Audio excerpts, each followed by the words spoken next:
got the money man on the phone, and y'all like the money man. We're learning how to make money with our money. That's what it's all about. Of course, I'm talking about Lance Hocutt at Lance Hocutt Financial Services. Lance, good morning, brother. Happy Friday. Roll Tide. Happy Friday. Isn't it a beautiful day out there today? Oh, it really is, man. Just absolutely gorgeous. And let me tell you something. Right up front here, Jersey girl came in with a grin a country mile wide on her face today. And I'm like, Jersey girl, what up? And she said, I'm getting a stimulus check, and I got to talk to Lance about it. That's awesome. I'm so excited about it. Who knew that my 2018 tax return would bring me $1,200? There you go. And so here's a 21-year-old young lady graduating from the University of Alabama with a stimulus check. What's your question for Lance? What should I do? I'm thinking I want to save it. I want to learn how to invest some of it, but I don't know if it's the right time. So I think it is the right time. Anytime. And by the way, thank y'all for being there today. It's a great day, great Friday. It's a great time for you to save, put that money away. Remember, our first pillar, and we've built on this for the last 2 weeks that we've been with you guys, our first pillar is that cash reserve. We want to make sure that you've got some of that liquidity there in the event you need it so you don't go out to that credit debt, okay? So I'm going to say if your cash reserve is already taken care of, if you've got some credit card, high interest rate out there, let's look at it. And then we'll look at making a contribution to maybe a traditional IRA or a Roth IRA, putting that money to work for your long-term future. So I like it a whole lot, but we got to go on our pillars and our foundation here first before we get too excited about investing. So you think I should already start putting stuff in my retirement account? Oh, sure. Yes, ma'am. Remember, a couple of days ago, we talked about the compounding of interest, and it's about time. Yes. Remember, the longer the time frame you have, the more money this could work for you. That's right. And you're going to wake up one day with a heck of a nest egg. I mean, seriously. I can't wait. I love it. Lance Hocutt, this is what he does, folks, for all of you, for all of us. And we'll tell you how to reach him, of course, at the end of the segment. Fridays have kind of turned into Q&A days. We told you yesterday, and we posted about it, and we've got several great questions that came from the 95.3 Bear app. Click chat. First one, Lance, was from Jerome in Northport. He says, I'm 35 years old. I have some debt to deal with. What's the best way to pay off debt, and what do I pay off first?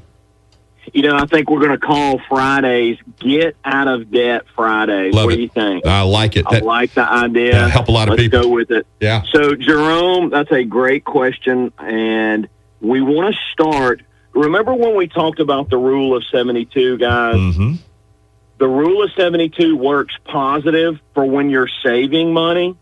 But the rule of 72 also works for the credit companies when you're just paying on debt, because that compounding of interest works the same way to your negative if you are paying high credit debt.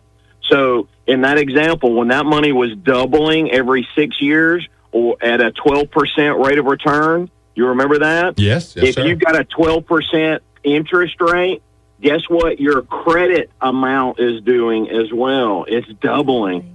So it is just as critical to make sure we're getting rid of the high debt first. Let's look at those high interest rate, those high costs first. Let's pay those down first and then whittle away at the other. Come up with a plan. One of the other questions, and I'm kind of leading into that, is talking about credit counseling companies. There's a lot of data on the web that can help you figure out a guy like me can help you figure out the exact amount that you should put. And the key is if you're just paying interest on this thing, minimum payments, it will never go away. And that's what those credit card companies want you to do. They're counting on that, so, knock down the high interest rates loans first. The second piece is pay more than that minimum, so it's going to your principal and knocking that down right away. Jerome, I know that was helpful, and Lance Hocutt always gives great advice. I love the idea of Get Out of Debt Friday because a lot of us can be impacted by that. Now, listener Ronnie sent this one in. He says, you're going to have to turn into Dr. Phil here for a minute, Lance. He says, can you settle an argument between me and my wife? How much of our income should go toward a mortgage? They're getting ready to buy a house, apparently. It's listener Ronnie. It's funny. We have to turn our hat around all the time when we're sitting with spouses and sitting there talking to them about, because we all have our different perspective, but it's great that they're working together. I don't know if y'all know the statistics, but over half of the divorce rate is because of money. Let's talk about it. Let's sit down together and work on it. So, Ronnie, I'm proud you're working with your wife on doing this. You're going to have some disagreements. Here's the deal. The house, most of your lenders are going to want to see no more than 28% of your gross income as allocated towards your home. And now that's a big number. Let's just say you and your spouse have a $100,000 annual income gross. Well, if you take 28% of that, that's $28,000 that they could allocate towards housing, and that includes your principal, your insurance, your mortgage interest, all together. That's $2,300 a month, Steve, in Jersey. So that's a high number. That's the maximum that they're going to look at. Also, there's some other factors there that they're going to consider. They're going to look at your other debt. So they're going to look at consumer debt, credit cards, auto loans, things like that, and then make that decision. I'm telling you as an advisor, there is no way I would say, hey, go take that maximum out. So that 28%, and you can look at that all over the web. That's just the general number. I would no way look at that number. I would find out what your comfort level is, what you're comfortable paying. Don't worry about what the rest of the world says. Let's find out what Jerome and his spouse can do, and then fit it into your program and plan it out. But that's the maximum that any lender is going to look at. And best of luck to you, listener Ronnie. And I just want to remind you, because I know you're listening right now for Lance Hokut's answer. One of our wonderful sponsors on the Steve Shannon Morning Show is Carrie Fitz for A House That Fits. So there's a shameless plug. That's a shameless plug. That's right. Carrie's been around for a long time. Go search out those local providers. Yes, sir. Right. She's great. Okay, the next one you touched on a minute ago. It's from Anonymous. It says, I'm recently divorced and need to improve my credit rating. A lot of us do. Is there anything to those credit repair companies? Are they really worth it? There are some local credit repair companies that have been around for a long time, helping individuals through crises that we're seeing today, through just general life. In general, I'm going to say I would stay away from those. Sit down with an advisor that can help you map this out. It's not that difficult to come up. Here's what happens on those credit lenders typically. They go and they'll consolidate all of that. So they're a lender themselves more times than not.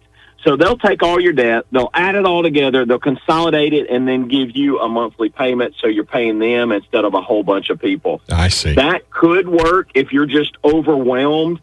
I would be very cautious about the expenses, your interest rate, and what you're getting locked into. But I think there's sometimes a little bit better way to do that. So there are good companies out there, but just be aware, buyer beware on those particular expenses that you're going to pay those guys. I'd rather see somebody sit down, map it all out, work with their credit card companies, work with their credit companies on finding a way to get out of that. The credit reporting agencies, your experiences, your TransUnions, your Equifaxes of the world, a lot of those have some quick credit repair recommendations. You follow those, you're going to help yourself greatly. In a year or 2 years, you're going to find a much better credit score. Great advice. I love Fridays. I love doing the questions. Now, if you want to submit something for next Friday for Lance Hokut, go to 953thebear.com, click on chat, and we'll feature your question and get answers. Get Out of Debt Fridays with Lance Hokut, Lance Hokut Financial Services. Best way to reach you, my friend, for anybody listening. Lance at LanceHokut.com, 205-345-9733. Jersey Girl Steve, God bless y'all. Listeners, thank y'all for listening. We'll see y'all next week. Thank you, sir. Money Man Lance Hokut can advise you, make money with your money, and you don't have to be rich to use his service either. LanceHokut.com, Lance at LanceHokut.com, at Lance Hokut.